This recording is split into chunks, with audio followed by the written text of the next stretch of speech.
Welcome, everybody. It's our pleasure today to be with you in a session that deals with a very interesting subject. The focus is how, by helping others, we actually improve ourselves. My name is Lian Sela.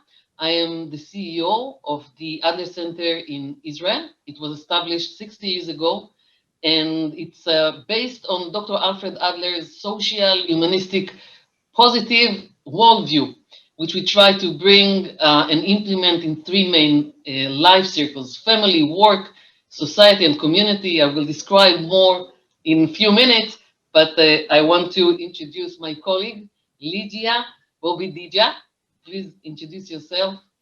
Hi, everyone. Nice being here. It's an honor to be with you. I represent Proyecto Daniel. I live in a very small country called Costa Rica in Central America. And I'm the founder and president of Proyecto Daniel, which is an organization that helps young people between 13 and 25 years old with cancer. Ligia, I wanted to ask you a question when we introduced ourselves before. The one of the questions I wanted to ask you is the organization that you are leading in a very personal way. Is it fulfilling its overarching goal as you anticipated it? Yes. I went through a very painful I went through a very painful, I'm sorry. Dramatic, tragic, actually. Yeah. I I I have a painful life experience. My youngest son at age 19 died because of cancer. And I have found out that by helping others, I have helped myself and I am happy by seeing other people smile. So that's one of the reasons I'm here.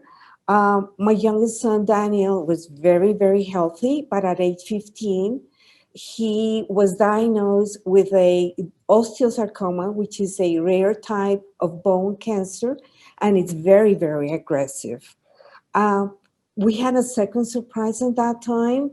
We found out that in Costa Rica, once a youngster is 13 years of age, he is no longer accepted at the children's hospital. So that was very hard for me to understand.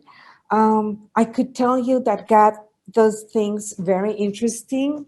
And due to the bad medical management, uh, allowed us to have Daniel accepted as an exemption in the Children's Hospital in Costa Rica. So Um, that was the moment when you realized that somebody needs to establish this organization, I guess. yes, because there was nothing for teenagers in Costa Rica.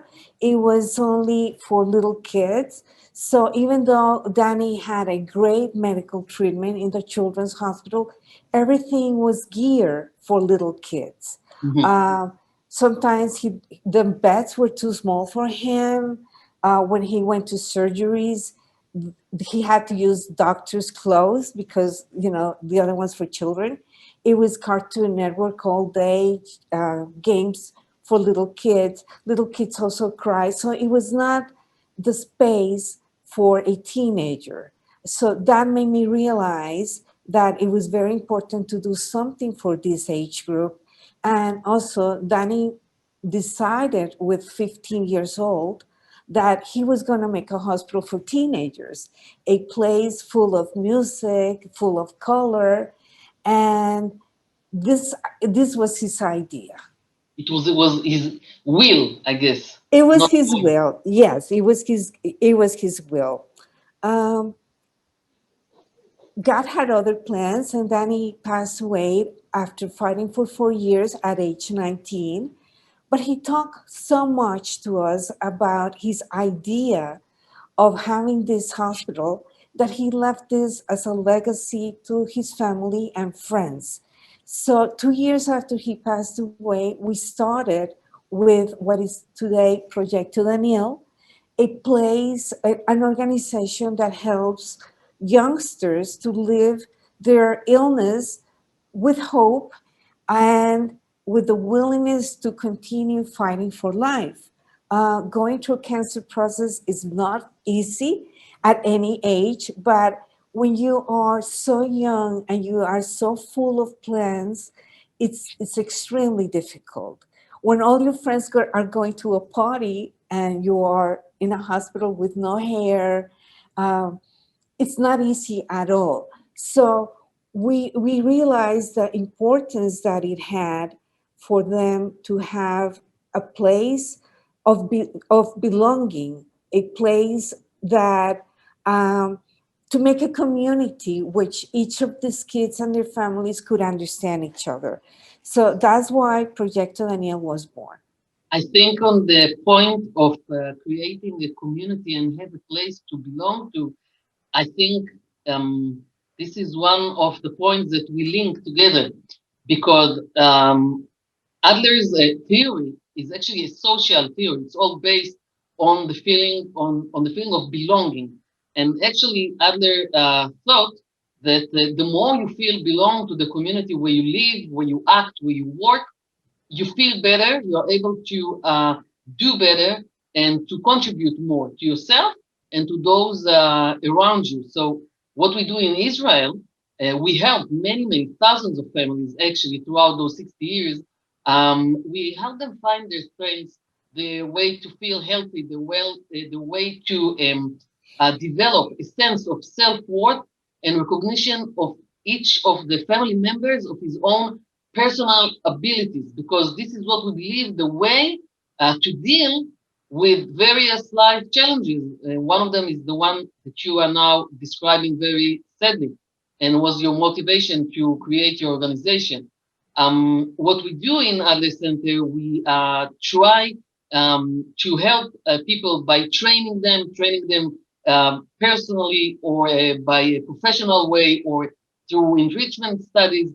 But what we know, and we always check it, is that most of the times the recipients of those services report on substantial improvement in their quality of life and general well-being, as well as a better understanding of their own action and behavior, which helps them feel better. Once we know our values, well, once we are aware to our values, personal values, that we pretty much decide on them when we are very young, around age 5 or 6. Once we are aware to them, many times we feel better because we can explain ourselves the difference between what we hoped that life will be and what life are really the way they are. So we can understand better the gap between the expectations and reality. And that brings many people a better personal feeling. We are always looking to extend what we do here in the center with families, and we do that by cooperating with the government, cooperating with the national organizations, and we see the family as the core unit of society. And I think even your example is a great example to show how a family can deal with a great resilience with a very tragic story. But what you did, Ligia, you chose to look at the positive way of what happened to you. Because, you know, other people could have chosen a different way of life or a different behavior and, you know, get very much into depression and feeling like they're not able anymore to live their life because, you know, it happens. But you chose to make it something bigger than your own personal story and help society through this event. And I think it's very, very impressive. Well, Lian, I did understand that even if I cried day and night, my son was not coming back. And even though he was dead, making his dream come true, it's very fulfilling for me. When I see one of these kids smiling at the beginning, they're very angry because why me? And little by little, when you start talking to them and you make them smile, it's like you get the greatest trophy in your life. And of course, I've been working with this for 10 years, but even though I've seen many kids pass away, I know that by making them smile, at least for a second, it's worth it to continue doing the work I'm doing. Yeah. And it makes families change. It gives that sense of belonging that is very important. And I imagine that with what you're saying, your organization has successfully fulfilled achieving what you want. That's true in many ways, but we are always looking to extend our exposure and our influence. And as I said, we do it by cooperation with different organizations, but also what we do is we are very, very highly and strongly connected to what happens on a real time, meaning what happens in the Israeli society. And let's look at the last year. The last year had made us all change very much. And Yes. I think we changed now our main goal. And we understand that if we want to help people, if we want them still feel good with themselves while going through this, I think, major crisis. I mean, it's a multinational crisis. It's not only in Israel.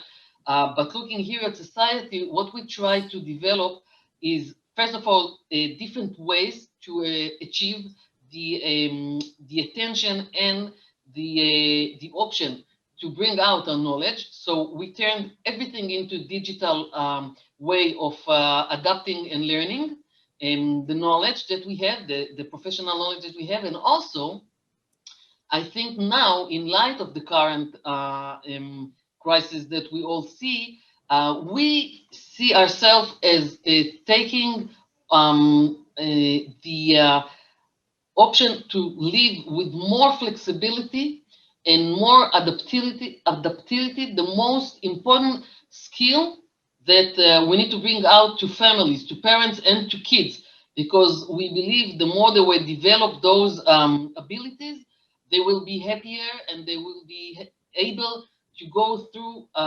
different crises in life. And this is what we try to take on ourselves as the main mission. I also wanted to ask you something. I guess like any other organization, you probably did your shifts as well through this last year. And what was, I think, the question I wanted to ask you, the main challenge maybe that you are facing now? As you said, we had to change things with the COVID. The pandemic, it's been a year since we've been going through it. And before, we have Proyecto and Niels rooms in three of the main hospitals that give cancer treatment in Costa Rica. And we always had volunteer people, very young people, that went to the hospital to connect with our kids and make them smile, talk to them, sing, whatever, in order to make a hospital day a little bit more tolerable. But since the pandemic, no way, we don't go to the hospitals anymore. We don't have that human connection with our patients or their parents. So it's been a challenge changing and being connected with them through different means. Like now, everything is virtual. Uh, it's just a phone call. It's a little bit cold, but at least we're getting connected in a way. So we're doing a lot of Zooming with the kids. And before we used to celebrate a lot, life a lot by having parties and gatherings. We can't do that anymore, but still we have to be connected. So of course it has been a big challenge uh, making those changes and being creative to continue being together, and also seeing the needs that families have. Like now we're helping them with food. At least we're helping around 55 families per month with food, because many people are jobless and have other needs that before we didn't have to care for. I think the what you said is really, really important, because I think no matter what happens, people want to be. They have social needs.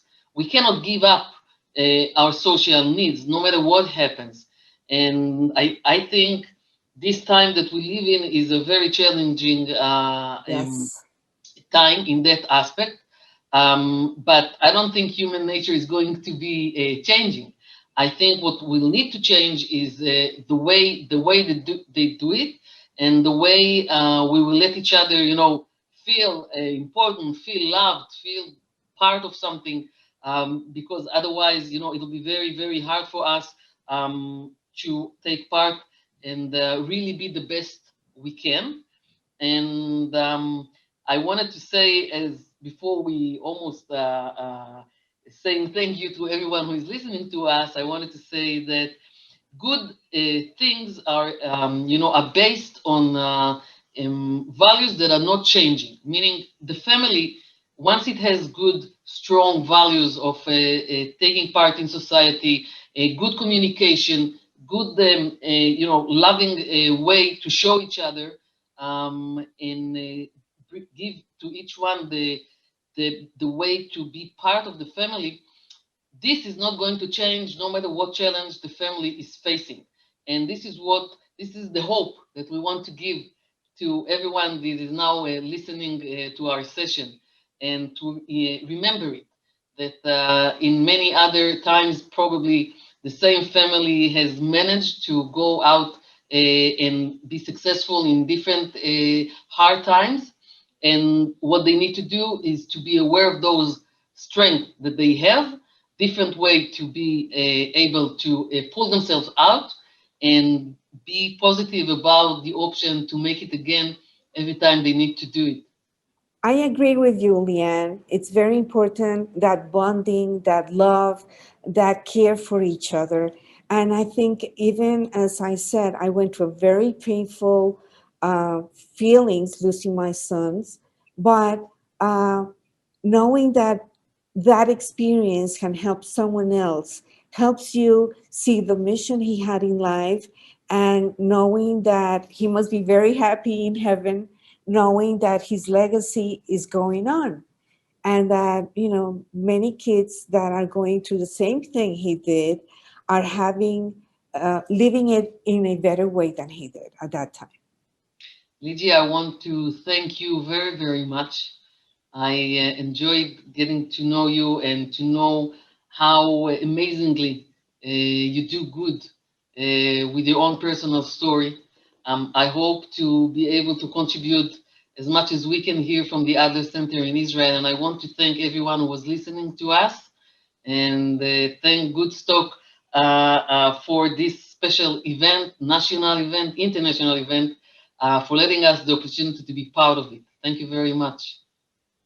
Thank you.